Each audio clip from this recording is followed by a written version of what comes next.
Yes, Jane Rabolowski. I live in Bremerton. I listened to the discussion last week about the proposal to possibly change some of our drug laws in Bremerton. And one thing I want to make sure everybody knows here is there is no detox in Cashapp County. We have to send people to Seattle. There's some private companies that have a 28-day inpatient, but I think it's really important that everybody's aware we can't just help somebody by bringing them to detox right away. Thank you. Thank you, Ms. Rabolowski. We'll be continuing that conversation in next week. Anybody else for us to go online to LLS?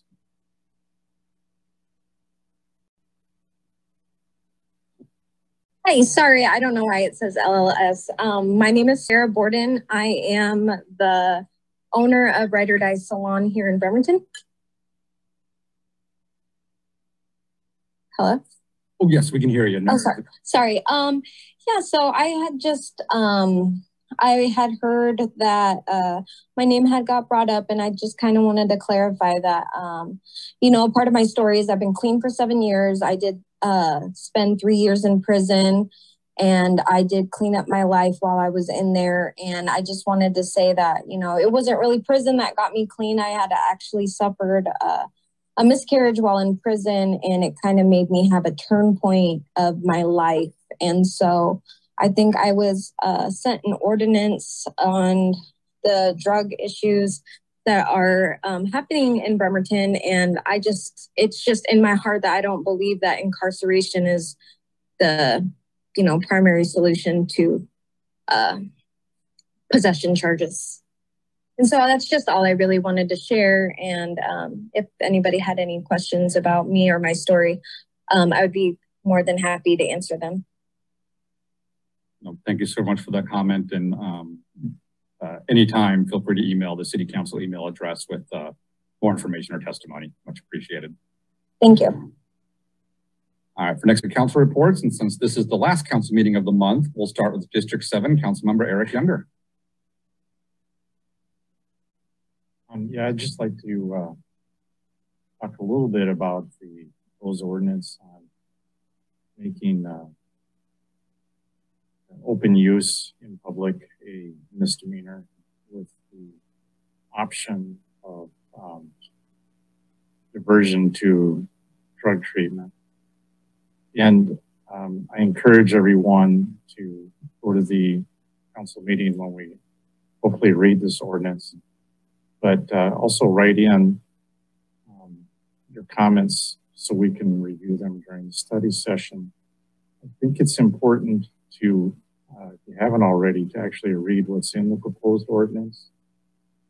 The intent, in my opinion, is not necessarily to criminalize open use, but to serve as the carrot and the stick to say that you can either, if you're guilty of this infraction or this misdemeanor, to either go to jail or seek treatment. I respect Ms. Rabolowski, and if she says there is no treatment facility, that opens up a bigger discussion, because we just spent all this money on therapeutic courts.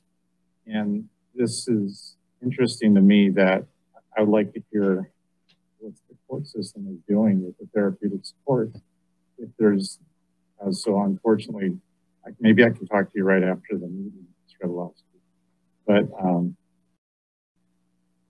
this is interesting. I'm not sure even resolved to push this forward after the next study session. It's a very complicated issue, and I'm looking forward to a robust discussion and coming up with the best solutions. So it should be an interesting meeting, and I welcome everyone's comments, but I ask that we're just kind of read the ordinance and then give me your concerns. Thank you. Thank you, Councilmember Younger. Thank you so much, Council President. Yeah, I just wanted to thank Sarah Borden for showing up and giving more to that story. I think that that really helps me kind of frame things, at least in one aspect of the ordinance that will be debated. I know it's a really difficult issue, and I think we all want what is best for folks that are suffering in multiple ways. And so I'm glad that we're all being very, very thoughtful and listening to the community about it. Other than that, thanks so much. Thank you, Councilmember Dennehy. Next up, District 2, Councilmember Denise Fry. Thank you. I think being an AWC, I'm just going to bring back a little bit of information and relevant to what we're going to be talking about next week. Can you hear me okay? I see you making some, are we good to go? Yes, can I keep Senator Jennifer, Councilmember Chamberlain on the screen? Or not, really. We can all see her face. Not necessary if you can hear my voice, really. So there is a Senate bill that's passed, but it's, I'm sorry, that's in the process, but it needs fiscal committee action, which means they need to fund it. And it's a Blake fix. It's what we know as the Blake fix, SB 5536. And if you read it, it's actually a little bit more harsh than our proposed ordinance, which makes possession and use a gross misdemeanor. But the difference is that it's funded, that there's going to be funding behind it rather than having an unfunded mandate at a city level. There's hopefully going to be funding coming down from the state to put this into place. So once again, that bill, if you want to look it up, is SB 5536. And thank you to my friend Sarah, who came and shared her story, and to all who gave public comment today. I have a few slides. I also want to echo, I really appreciate all the public comments, especially as it relates to the public substance use, resolution that we're discussing. I like to say we could make our job really easy up here by never tackling anything tough or difficult, but I don't think we'd be doing our job if we did. So I really appreciate the feedback, and I look forward to us continuing to tackle difficult, complex issues.